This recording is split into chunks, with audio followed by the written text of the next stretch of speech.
Gue tahu lu lagi nungguin konten Evangelion dari channel konten Kasinit. But karena gue lagi TA, lagi nyusun skripsi, gue belum ada waktu untuk nge-rewatch Evangelion buat menganalisis menganalisis seriesnya gitu. So let's talk about side content, konten sampingan, konten filler. Let's talk about this book. Gue baca buku ini dengan harga hampir 2 juta. So welcome to Konten Kas.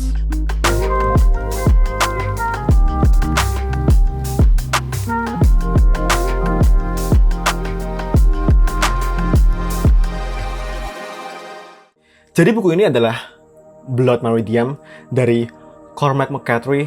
Kalau lu tahu Cormac McCarthy, doi adalah author di balik The Road, No Country for Old Men, dan banyak buku lainnya. Dan kedua judul buku tadi itu udah pernah diadaptasi jadi film gitu. No Country for Old Men sendiri gue suka banget sama filmnya.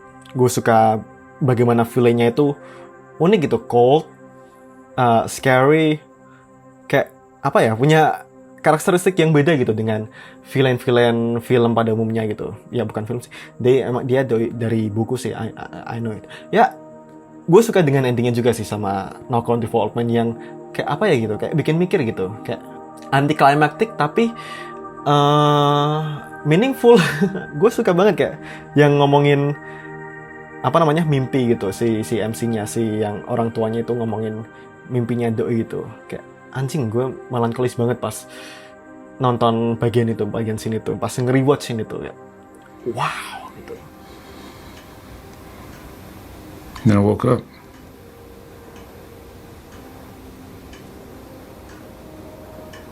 That's why setelah gue tahu kalau Blood Meridian itu salah satu karyanya doi, Cormac McCarthy, gue tertarik. Dan gue juga tertarik karena katanya buku ini tuh susah kalau jadiin film gitu. Gue pernah lihat siapa ya, YouTube-nya siapa ya, Wendy Gun atau siapa gitu. Doi katanya ngomong kalau buku ini tuh susah kalau dibikin film. Katanya terlalu brutal, terlalu ganas gitu isi bukunya. I don't know. Gue sendiri belum baca.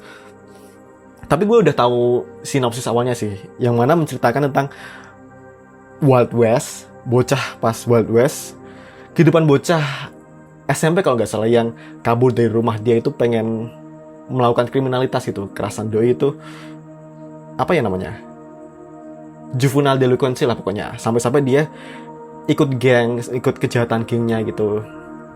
Dan dia ketemu dengan karakter villain yang bernama The Judge. The Judge itu punya perawakan yang kulit putih kayak albino gitu, botak, badan gede gitu. Kalau lu tahu, kayaknya pernah banyak sih ya, fotonya doi lewat, ilustrasinya doi lewat kayak gini nih pokoknya. Dan ya karena katanya buku ini itu dark banget, gue makanya tertarik dengan Blood Meridian.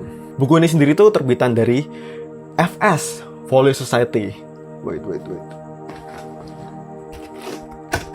Folio Society. Kalau lu tahu FS itu kalau di dalam dunia film itu bagaikan Criterion Collection gitu. Yang mana adalah penerbit yang apa namanya ya, yang agak high class gitu, agak berkualitas gitu, agak di atas standar terbitan pada umumnya. Sama kayak ini, yang mana punya hardcase dengan cover yang unik banget gitu. Alasan gue beli buku ini karena ya covernya gitu. Kalau buku terbitan biasanya yang Blood Meridian pada umumnya itu kayak jelek banget anjing. Kayak apa ya, kayak cuma landscape terus ditempelin teks doang, kayak teks putih doang, kayak what gitu, kayak apa ya, kayak gak menggambarkan isi bukunya gitu loh. Ya emang ada sih kata pepatah, don't judge book by its cover, tapi koleksi gue pengen kelihatan bagus bro. Sama kayak ini nih, No Longer Human. Yang mana covernya lumayan beda sih sama cover versi Inggris yang warna pink, yang lu tahu sendiri lah, ntar gue kasih gambarnya lah. Kalau ini kan ada gambar orangnya gitu, putih, bersih gitu kan, lebih mewah aja. Gue lebih suka cover ini daripada covernya yang pink. Sama kayak ini, kayak ada maknanya gitu loh. A horse dengan burung vulture gitu, burung bangkai. Gue belum baca buku ini sih, cuma pasti ada maknanya gitu. Kenapa ada dua hewan ini. Dan selain itu, gue juga suka kualitasnya gitu. Shit. Gue juga suka kualitasnya gitu. Hardcover, terus kertasnya itu smooth. Dan yang paling penting, ada ilustrasinya, coy. Apakah ilustrasinya itu penting untuk ngebuat sebuah buku itu bagus? Not really, tapi gokil gak sih anjir, ada ilustrasinya sendiri kayak wow gitu. Mungkin kalau ada sesuatu yang bisa diimprove itu, I wish this book had apa namanya, kayak pembatas sih, kayak bookmark yang itu loh, kayak yang ada talinya gitu, kayak di Al-Quran gitu kan ada talinya yang buat ngebookmark gitu, udah sampai bacanya udah sampai berapa gitu.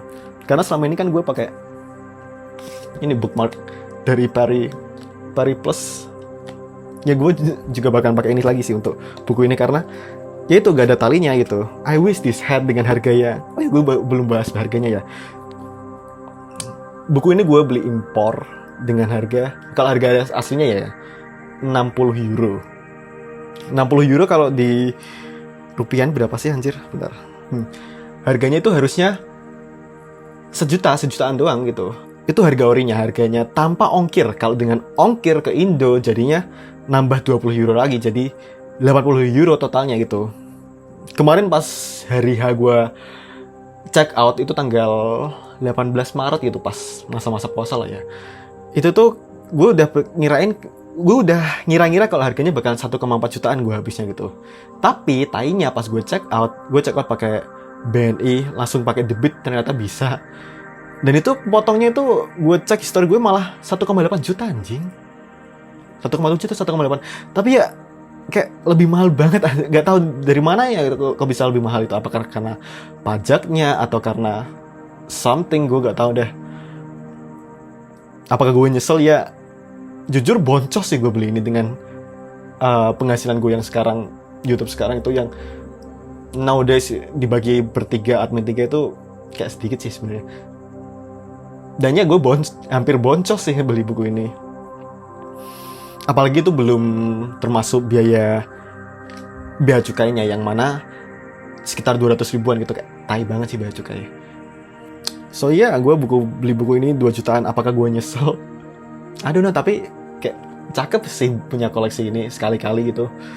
Tapi apakah gue bakalan beli buku di sono lagi kalau ada buku yang gue tertarik gitu? Gue tertarik No Country for Old Men sih, kayak karena gue suka sama filmnya, gue pengen baca versi bukunya gitu. Tapi apakah gue bakalan beli di Folio Society? I don't know. Gue mikir 2 kali deh buat ngabisin 2 juta lagi untuk cuma beli buku ini. So ya, untuk sebulan ke depan atau lebih gitu, gue bakalan baca buku ini dan semoga gue bisa kelarin dah. Katanya Cormac McCarthy itu style penulisannya itu agak susah sih katanya. Katanya nulis prosanya dia itu jelimet gitu. Kayak beda sama dengan penulis novel Inggris yang lain gitu. Katanya lebih susah untuk dipahami sih. Dan gue udah sempat baca beberapa page awalnya, dan ya emang gue harus buka Google Translate sih untuk beberapa kata sulitnya. Tapi gue masih bisa nge-manage kok. Semoga gue betah baca buku 200 halaman ini. So yeah, see you on the next review I guess. Gue bakalan upload reviewnya di konten kasih ini, karena ya ada viewer gue yang nyaranin gue buat upload di konten kas, karena kalau di SG itu susah liatnya katanya. So yeah, I just enjoy this kind of quality video. This low quality video, I mean. Gue ngerekam tanpa skrip loh ini. So yeah, anyway, I guess see you on the next video.